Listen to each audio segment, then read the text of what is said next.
Hi everyone, welcome to the October edition of Wavelength. Well, this show is all about grand openings, from a new water park in Sheridan, Texas, to the electrical outlet at the Service Center, to an incredible nature park near Bastrop. This show is dedicated to new beginnings.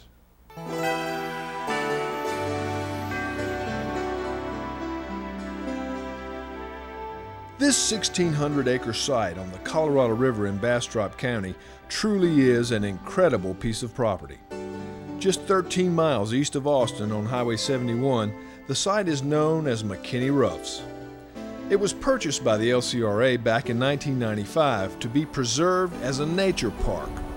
The idea is to offer educational opportunities and access to nature for school children, universities, and adults. Ground was broken for the Environmental Learning Center at McKinney Roughs in December of '97, and construction began soon after.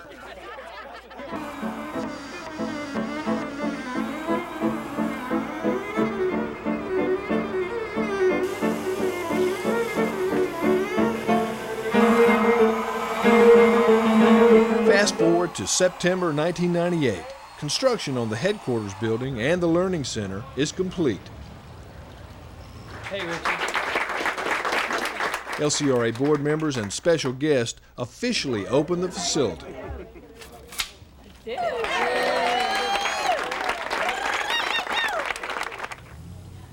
The Environmental Learning Center is designed to host meetings, classes, and teacher workshops.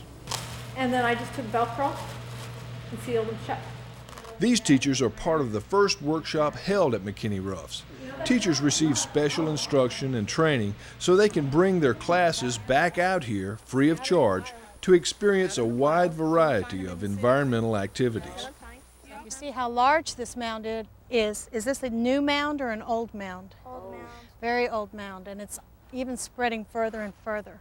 The goal of the center is to have the students and their teachers move out into the environment as soon as possible, interacting and being able to observe and learn from what they see in nature itself. I think it's beautiful, I really do. I went out they took us on the trail over here and we got to look at the overlook. It was just, the scenery is just beautiful. And then I went back over here on the deck earlier when we had a break, and it's just, the construction is just so nice, and it looks so new and unused, and I'm ready to take a bunch of students out here. It's like magic. They can see things that you wouldn't even think about showing them from a book because it's right here and it happens automatically. It's like God or magic has just done it for us, and it makes it exciting for learning. Use your imagination. Approximately 9 miles of trails allow you to explore McKinney Roughs on foot or on horseback. A 1 1/2 mile interpretive trail, accessible to those with disabilities, highlights the land's cultural, natural, and ecological resources. This area has a rich history. McKinney Roughs is named for Thomas F. McKinney, one of Stephen F. Austin's original 300 colonists. It was home to the family of John Calhoun Wise, who came to Texas in the 1850s. The Wise family farmed and ranched on this land until the late 1950s. Frank Wise is the great-grandson of John and Cynthia and lived on the ranch as a boy. To give you a little tie to the past, this cowbell was hung on some of the cows they wanted to keep track of for whatever reason, and probably occasionally their milk cow. And so my grandfather and in my father's generation, I'm sure they've gone off more than once hunting the sound of that bell as a giveaway as to where their cow was. And so that sound goes back a long ways. I guess the echo's still off there in the hollow somewhere. McKinney Roughs is an oasis of ecological and cultural treasures. 4 of the 10 distinct ecoregions in Texas come together on this property. Steep canyons give way to sandy bottomland. Loblolly pines grow alongside cactus and colorful wildflowers. There are more than 135 varieties of plants on McKinney Roughs and hundreds of species of mammals, birds, amphibians, and reptiles. Fish and other aquatic life abound in the 2-mile stretch of Colorado River on the property's eastern edge. Many wonderful partnerships have been formed with organizations throughout the region to make these programs and activities possible. This group from the American Institute for Learning contracted with LCRA to build the trail system. If there's anything that defines us as an organization going forward, it's McKinney Roughs, as well as what I think we'll do at our Llano facility and in Cooper's Farm. I mean, we tie it all together here, and it really represents everything from the river to our focus on community to education surrounding the very important services of electricity and water and economic development that we provide. And this is a place to come for recreation, but we also want it to become known as a place to come and think think about what nature's balance all means and what contribution we make as individuals. So if there's anything that we want to be known by, seen as in the 21st century, then it will be represented by facilities and programs such as McKinney Roughs and the Environmental Learning Center.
As you can tell, things were looking up recently at the LCRA Service Center for the grand opening of the electrical outlet. This is like a supermarket for utility needs. There's a large inventory of consumable items, everything from duct tape to extension cords, CO2 cartridges to first aid supplies. The electrical outlet is open to all internal departments as well as LCRA's wholesale customers. The idea of the electrical outlet was an open access store where you could come in and look at on the shelf, try to find the things that you wanted, come up, it's all barcoded, and you simply check out and go. It has reduced our overhead because we have one person at the checkout stand. We don't have several that walk through the warehouse trying to find your materials. At the same time, it's improved our service to our customers. So we're really pleased with the way it's worked out and having a great time today at the grand opening. Grand opening customers were treated to a catfish lunch and door prizes. Vendors were also on hand with product information and some giveaways. Wholesale customers have the option of calling in their orders and having the items shipped directly to them, or they can drop by and pick out exactly what they need. Coming into this building, it impresses you right off the bat, the openness of the building and the wide selection of products that are available over here. I think it's going to be a plus for all the utilities in your service area. We had a great group of people working on the project, worked very hard. We began in about, I think around December, and we had the store open for business for LCRA customers in March, the middle of March. So a lot of hard work by a lot of people, and I just want to say to everybody that I appreciate all your help and appreciate the opportunity to do this for LCRA. Austin Stores and the electrical outlet are on call 24 hours a day for emergency supply needs.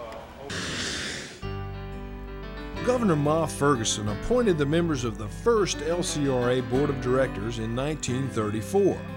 Since that time, there have been 108 men and women who have served on the board. On a recent beautiful September evening at the LCRA Riverside Conference Center, dozens of current and former LCRA board members gathered for a reunion. This is the best idea anyone's ever had. I've seen more people, I can't even get down the walk. This group of people helped shape a lot of Texas history, and some made history themselves. Pinky Wilson was the first female member of the LCRA board. I had a particularly interesting position being the first female on the board, and so I had to sort of work my way up. But I think that we had some tough times, but we had a good board too. We went through some tough times together and all came out with our skin, so I guess we did okay. The Hancock Building in Austin is named for former board member John Hancock, who joined the board in 1963. Tell me, what was the big issue during that time when you came on the board in the early 60s? Well, one was the Columbus Bend Dam. There was a dam downstream, and there was a tremendous fight over the thing. I supported it very strongly, and finally made the motion to kill it because it was just so divisive. Former board members receive a monthly mail-out from the LCRA, and many say they still follow the company with great interest. Everything I've seen in the last few years on LCRA has been going upward. A very, very positive attitude. They're creating, you don't hear the complaints from the community. You know, LCRA, if you look at the overall picture, back off and take a serious look at it. They're doing a darn good job. Technology has happened in a good way, and I think the LCRA has been always a leader in technology, and certainly that's commendable.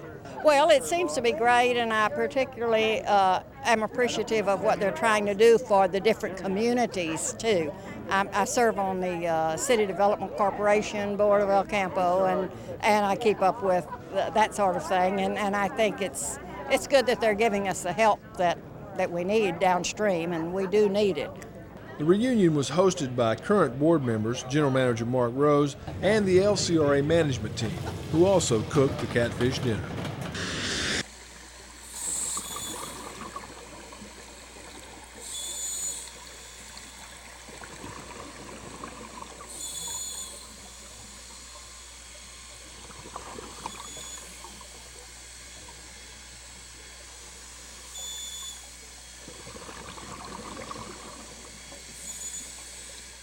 This is my first time down here, and we're finding anything from aluminum cans to garden chairs. We even found a flower pot.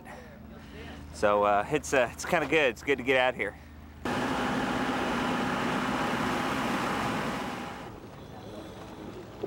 Well, I think it's really a testimony to how many people are using the lake, which is a great thing. You know, we're always sad to see garbage get pulled into the lake, but a lot of it is not deliberate. A lot of it's things that have been washed in through storms off the shore, and some of it's just careless use.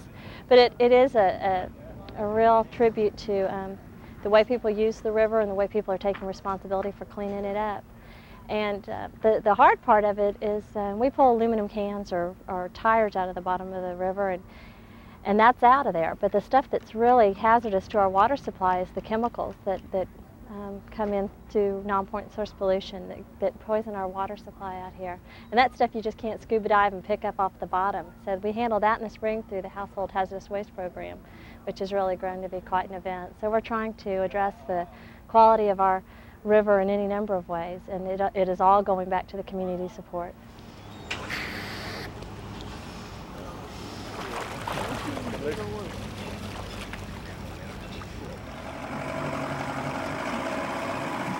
I'm loving every bit of it. I'll do it every year from now on. I use the lake quite a bit, and I try to keep it clean, and I want to help out all the volunteers the best I can. Hopefully we'll keep the lake nice and clean so we can catch plenty of fish. I got 3 of these. Ah.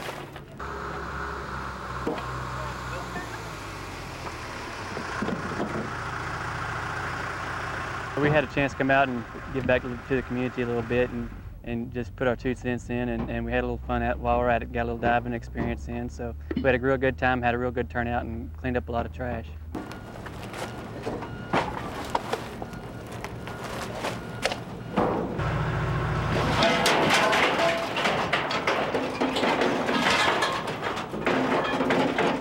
Well, I think it's a good event because we clean up the lakes and the cans and trash and keep it nice and clean for everybody. So definitely I would encourage more of this and more divers to come out.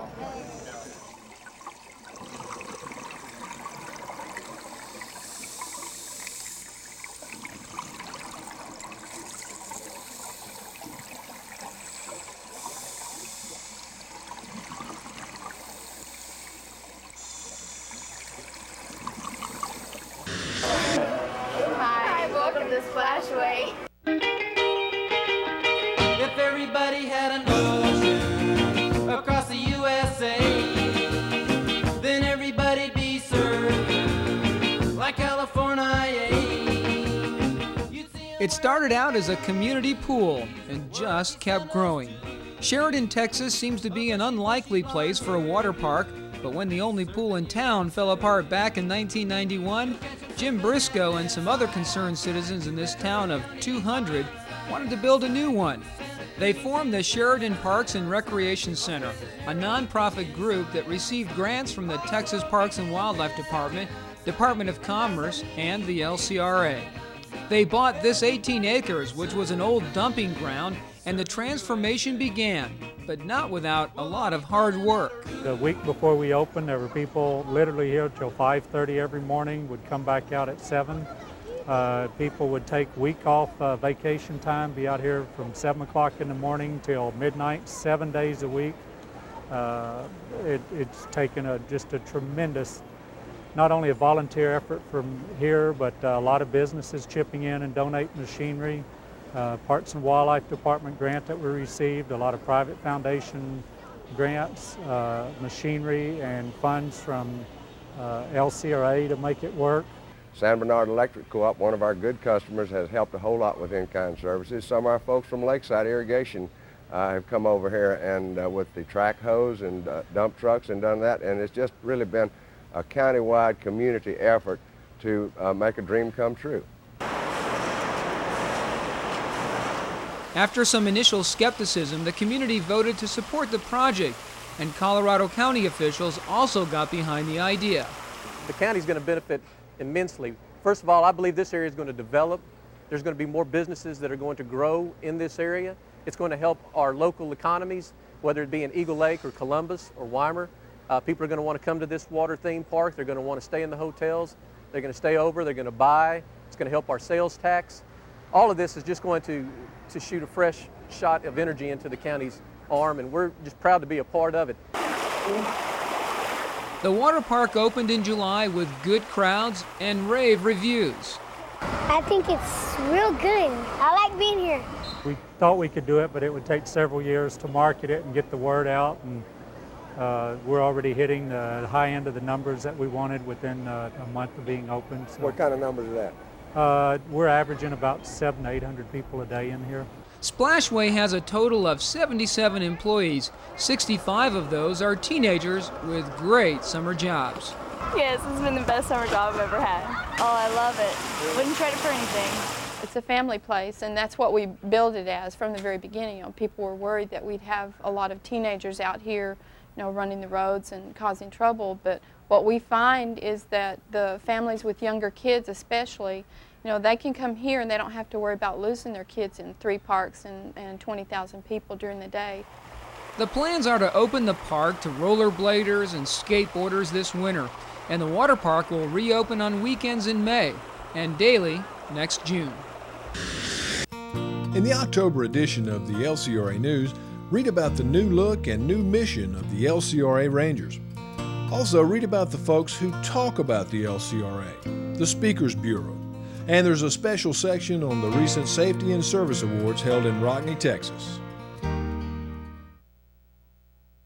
Now, that tragic accident should be a reminder to all of us to be careful when boating. And especially this Labor Day weekend when many people will be out enjoying the area lakes. KV24's Shelton Green rides along with lake police who are gearing up for the big weekend.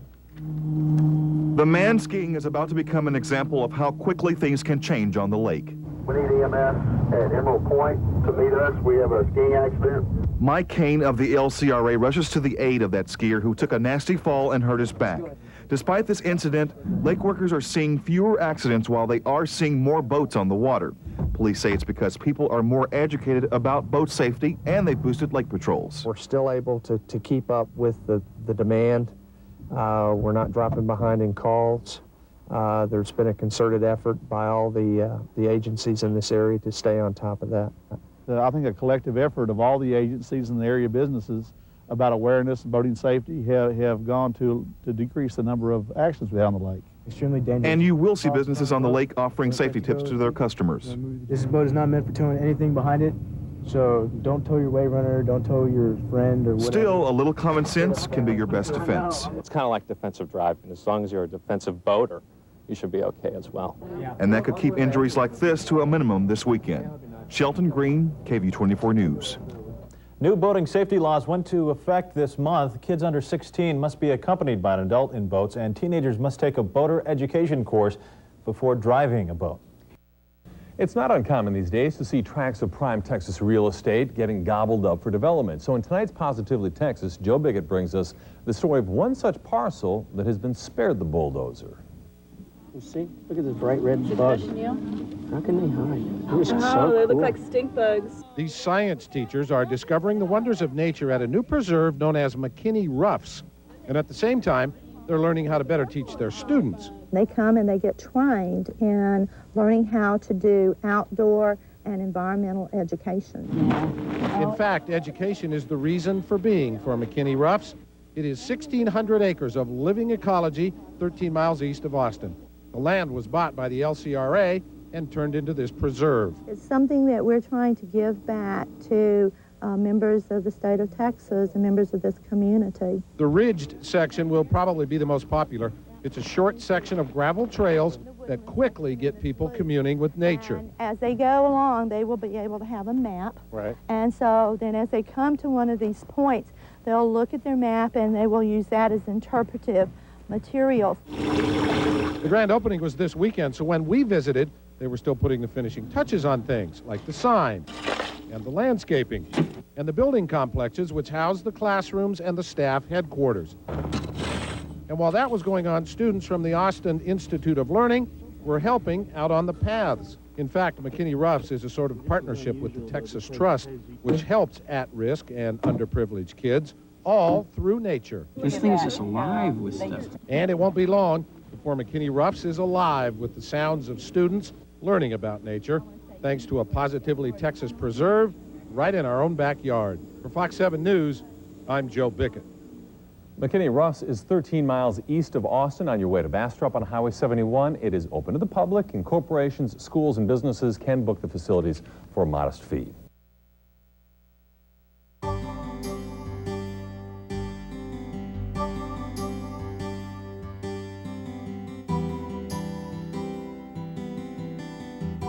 Well, that's it for this edition of Wavelength. We look forward to seeing you again next time.